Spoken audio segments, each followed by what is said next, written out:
Well, good morning and welcome to TWC Projects. Finally a beautiful day so I can do something outside and record. It's been raining for, I don't know, it's been raining for a long time. 6-7 days straight, just cloudy and gloomy, but the rain has finally let up. Still a little wet out here, but we are here to get started on a new project today. I told you about it on the last sawmill video that I did, that I wanted to build some type of a cover to cover up the rails and the track here so that it isn't so much, not that it's a ton of effort, but you'll see when I take it off, you know, it's just a kind of a pain to deal with the way it is. So we're going to do something different today. So stick with me and let's get to it.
All right, so I've laid out what I have in my mind, which is these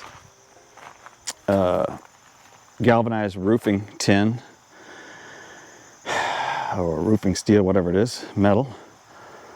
And I'm thinking, now the board's actually going to go underneath and I'll screw down into it to kind of create the overlap of the two pieces on either side, plus be able to screw the handles down in through the metal and into the wood as well.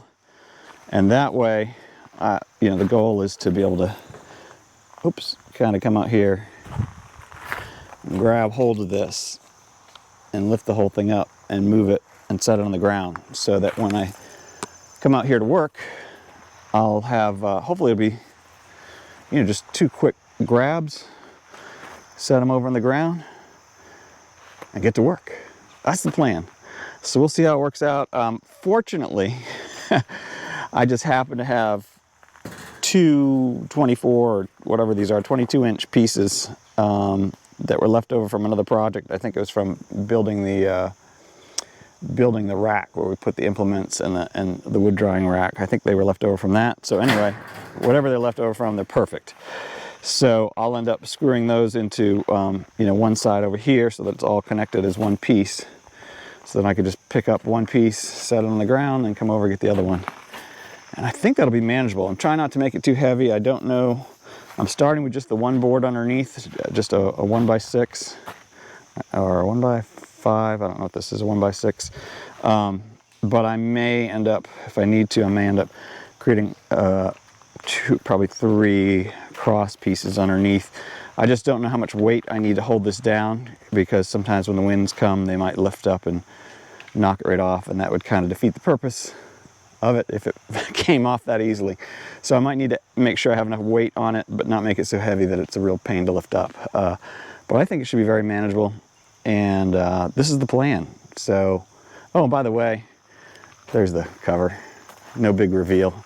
In the last video, we'll check it out later, but it's really nice to be able to put that on there without, you know, before I was trying to wrap it with straps and whoa, acorn attack. That came out of nowhere. Luckily it didn't hit me in the head.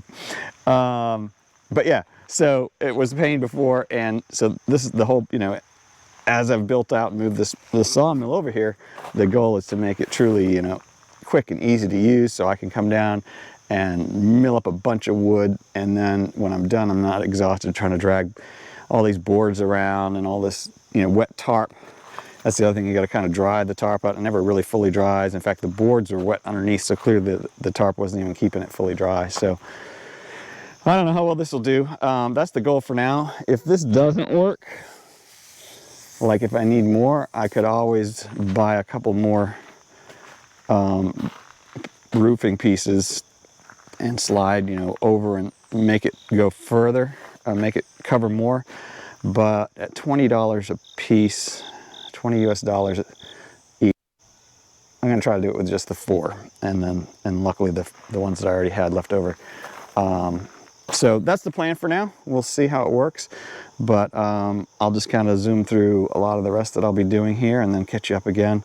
But essentially, I think this is going to work. So I'm excited. We'll see. So close. After this, I don't have any other projects for this mill. I'm going to, except for putting the mill to good use, which is what I hope to do. And I'll start taking down some of the good trees. I shouldn't say good trees, but thinning some of the trees that I need to take down that are, you know, a decent, either a hardwood or a, you know, some of the maples or poplars, and maybe some of the pines too. It's getting a bit overgrown, and it'll be perfect to start having a system to be able to just bring in big logs, turn them into lumber, have them set aside in a pallet type structure where I can pick them up with the tractor with the forks and take them up to Bear Ridge to use to build with, or whatever I need to do with them. So that's the plan. We're gonna keep going, and let's see how it turns out.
All right, not perfect, but it is good. It's darn good, I think. You saw how easy it is to take off and put on.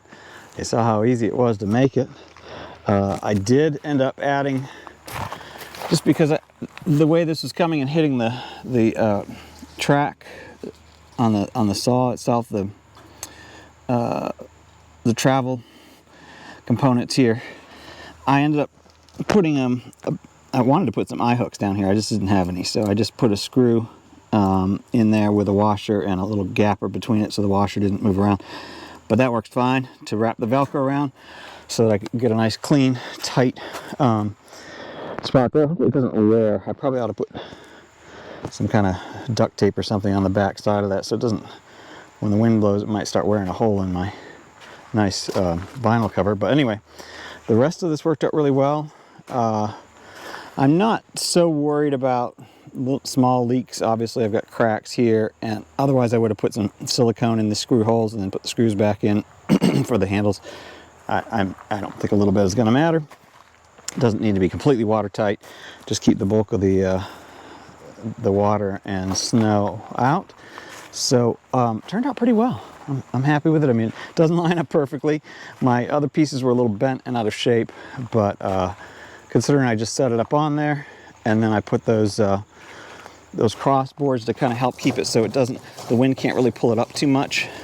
But you can see those are on there, kind of giving a little bit of support along here. So I think that'll hold up well. Even with snow on it, it'll just kind of let it fall off, while for the most part protecting, but still letting air circulate underneath there. Because I think that was part of the problem too with when I was using the tarp. You know, it just wouldn't dry out very well. Air wasn't circulating. Plus, critters liked building their homes, and there. Hopefully, this will be a little less advantageous for building critter homes. But I like it. I think, unfortunately, I was grateful to have these extra pieces, but unfortunately, they're a bit bent and out of shape. But that's all right. They still work. I think the whole thing's going to work, and I'll report back how well it's working in the future when I get out here again and actually start cutting. I'm finally done, I think, with everything. I don't think I'm going to stain the boards underneath unless I notice them starting to mildew or rot. Then maybe I will stain them, but obviously I stain the ones that will get more exposure to spatter and the rain and whatever. So those will hold up fine, I think. And we're in good shape. Now have a roof for my sawmill, kind of. A good it'll work well, because even once I move it up to Bear Ridge and I put it under a pavilion or some type of open covering, I'll still probably use these this roofing to throw on top of it just to keep the bulk of crud off of it. So real happy with the way it turned out. I like it when the idea goes from my head to reality, and I can show other people how it turned out. And if somebody else wants to build one of these, real easy. You saw what I did. Honestly, the only real cost was, of course, the metal. As I said, it was like $20 a sheet. The handles, I think, were like $450, $460, something like that each. So those had a little bit of cost, but they came with the screws, so that helped. I had the roofing screws already with a little rubber grommets on them. And obviously I had that, and the other, decking screws that I had. The boards were what I cut as a test run before, so I figured I'd make some use out of those, and those have worked real well. I think they're heavy enough. We'll see what happens when they dry a bit more, but they're heavy enough right now that the wind is not going to take this off, I don't think. And if it does, well, then I'll just add a little more weight underneath it and screw some more boards on underneath. But I didn't want to make it so heavy that it was a hassle to move it every time I came out to use the mill. So hope you like this project. I love to create things, fix things, and enjoy God's creation outside, and this was a perfect way to do that today. So I'm glad that you came along with me. I thank you for joining me, and I thank you for subscribing, for hitting the bell to get notified when new ones come out. Thumbs up if you like it, share it with a friend. Got a lot more videos obviously related to the sawmill, and I'll have a lot more, so if you enjoy that, keep watching and stay subscribed. Obviously I'll also be getting back up to Bear Ridge, my off-grid property, where I've been trying to spend as much time as I can up there to keep that moving forward. So there'll be more videos on that soon too. So until next time, have a fantastic week, and I will see you on the next project.